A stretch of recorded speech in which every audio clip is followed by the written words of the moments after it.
I haven't posted anything on social media in almost 3 weeks, and I'm going to tell you why. Hello everybody, for those of you who don't know, I am on a quest to get through 60 books this year, and at the end of November, I had finished book 45. I think I've only reviewed 44 of them, and it's been a while since I've gotten on to review anymore, but I needed to get 15 done this last month. But one of these audiobooks that I was listening to inspired me to take a little bit of a break from social media. Now, I might have to break this up in 2 or 3 segments, so follow along. But it wasn't even book number 45. It was actually a couple books later, and I just didn't get anything posted for those other books because I'm usually posting a couple books behind. But it wasn't actually an audiobook. It was a series of lectures given by Jim Rohn. I love Jim Rohn. If you're not familiar with him, he gives some amazing insights into sales and personal development and growth. And I absolutely loved these lectures and this series of speeches that he gave. Very amazing lessons. Possibly my favorite thing I've listened to all year. But now for a little bit of backstory. Around the same time that I was listening to these lectures, I had an issue come up with my oldest son. He's 14 now, and when I mention that, people are like, oh yeah, that's a 14-year-old. But he and I, we've always gotten along great, and we've never really fought that much. Yeah, he's been a little difficult here and there, and I've yelled at him here and there. But for the most part, we've had a great relationship, and we've gotten along really well together. But lately, he'd been a little bit more grumpy during the day and a lot more sleepy, trying to sneak naps and hide and take naps. And it was really surprising, because I remember when I was his age, I had so much energy, I hardly needed to sleep at all. One night it's late, my wife and I are going to sleep, and we hear him downstairs talking. He's usually listening to an audiobook or a stand-up comedy special or something at night. He likes to listen to things as he's going to sleep, as many people do. And at first we thought it was just whatever he was listening to, but then we realized, no, he's talking. Who is he talking to? So I go downstairs to investigate, and when I go into his room, I find out he is up playing video games in his bed, trying to hide it from us. We know our kids love to play video games, but we trusted him. We didn't have any issues with it in the past, but all of a sudden he realized that he could sneak out, get our Switch, and play games instead of go to sleep at night, and we weren't catching him until that night. So then we had to pull up our Switch app to see how long this had been going on. And it had been going on a while. Needless to say, we were upset and there was a punishment. He got defensive, and the fights ensued. We decided when we found out not to get angry and go down and yell at him that night. We decided, let's sleep on it. We're going to take the dogs for a walk and have him come with us the next morning. And we're going to talk to him about it and talk to him about some of the concerns we have. And he's just being a sullen teenager and not listening to us. I'm sure all you parents of teenagers know what I'm talking about. Even my parents probably know what I'm talking about. My sisters were terrible. But clearly we discovered that he'd become addicted to screens, and it was worse than we imagined or realized, and so we needed to start putting certain parental controls and things in place to slow him down and help him out, which in turn caused more reactions and more fighting. And part of it is he wanted to have space, but he didn't know how to get that space, or he didn't know how to properly use that space or how to process thoughts. All he wanted to do was cocoon himself into a blanket and hide for the rest of the day, or for multiple days, really. And I was trying to get him to get up, walk around, process things, talk about things. He wasn't interested. I think one of the things being a parent has taught me more than anything is that youth is really wasted on the young. Give me an amen in the comments if you agree with that. Coming back to Jim Rohn. Jim talked about Coach Bear from Arkansas and how for a time he was the winningest coach in college football.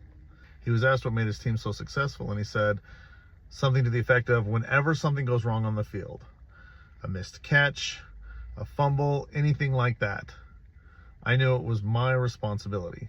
I had failed as a coach. I didn't teach them properly. Anything that went wrong on the field was because of me. One of the books I read earlier in the year that I absolutely loved was Extreme Ownership. And this is a topic that's been on my mind a lot the last couple years as I built my business and trying to take more ownership. One of the things I've been trying to do as a parent, and in this situation with my son, is helping him see his responsibility, helping him take ownership. Because, you know, kids, they're just always blaming other people. And we're trying to help them see, this is why you're responsible. This is your responsibility. You did this. You can't blame them when you did this first. Or you can't blame them when this is how you reacted. You chose your reaction. But in that moment, as I listened to Jim Rohn talk about Coach Bear, I realized I am the coach of my family. Before we knew about the video games, we made a rule that every time we caught him laying down on the couch taking a nap, that he had to go outside and give us 5 laps around the house to help him wake up and have more energy. This rule was not taken away when we found out why he was sleeping so much during the day. And he was being an extra big pill and racked up 30 laps around the house. In the meantime, I'm listening to this from Jim Rohn, and I'm thinking to myself, I am the coach of my family. I need to take more responsibility. I need extreme ownership. When my kids do something wrong, it's because I didn't teach them properly. It's because I didn't coach them well enough. It's because I didn't teach them well enough. As a parent, it's going to be easy to use the excuse, well, they don't listen to me. I did teach them. They just didn't pay attention. They're doing their own thing. And, you know, there's an element to that. But it's the same thing with Coach Bear. Well, he fumbled the ball. He didn't hold on to it tight enough. He didn't throw the ball properly. It's easy to blame someone else. But I, as a parent, am taking responsibility for my children. I am the coach of my family. We established a new rule in my house that whenever my kids get punished, I get the same punishment. That night, I went home, and even though my son didn't do any of his laps, I came home and immediately did my laps. I hadn't announced to my family why I was doing it. I think my son just thought that I was doing it as proxy for him or something along those lines. Eventually, he felt bad enough that he came out and he started walking with me right around lap 20, thinking that if he was doing a lap and I was doing a lap, we'd get him done twice as fast. So he's like, that counts as 2, Dad. And I was like, nope, son. I'm supposed to do as many laps as you're supposed to do. This is my new rule. I'm looking at punishing my kids in a different lens. Doing laps is one of the newer punishments that we're trying out, and it's been good for me because I'm doing a lot of laps because my kids still get in trouble. The other part about it is we took away my son's screens for 2 weeks. And then at some point in those 2 weeks, he snuck in some screens when we weren't looking, and so we had to take them away again. And I decided since he needed a fast from screens, I needed a fast from screens. And I went on my phone and I deleted my games, all the games that I play, and I went and I deleted all my social media apps. I finally just re-downloaded them because I want to start making some videos, but I'm focusing on making videos for my business and making sure I'm just using social media for my business and not for as much playtime. That's going to be a tough one, but I'm working on it. And it's been good to have 3 weeks off. It's allowed me to refocus. It reminded me of things I used to do in high school before I had a smartphone. I used to play my guitar when I was watching TV or when I had extra time. And I loved being able to do that. And it's been a long time since I've really just sat down and played my guitar when I had spare time because I always had that screen there to do something. And what's been interesting, with the exception of a few moments here and there, my son has even been a much more delightful since we've taken those screens away. He swore he was going to be even worse, but he's been more rested and he's actually been happier. And we're finally at the point where we're putting him on a probationary state with screens at this point, but he's starting to get there and he's starting to understand. I really think that they're paying more attention, all my kids are, because I'm starting to practice that extreme ownership, that extreme parenting, if you will.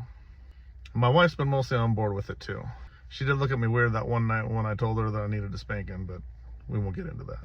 But think about it yourself. How can you be practicing extreme parenting? How can you take responsibility for your kids' mistakes as your kid's coach? Or do you think I'm absolutely wrong? Tell me. I want to know. Oh yeah, and absolutely go check out these lectures from Jim Rohn. They were fantastic. Possibly my favorite thing I've listened to in this book quest this year. So absolutely go check them out. They're life-changing for sure.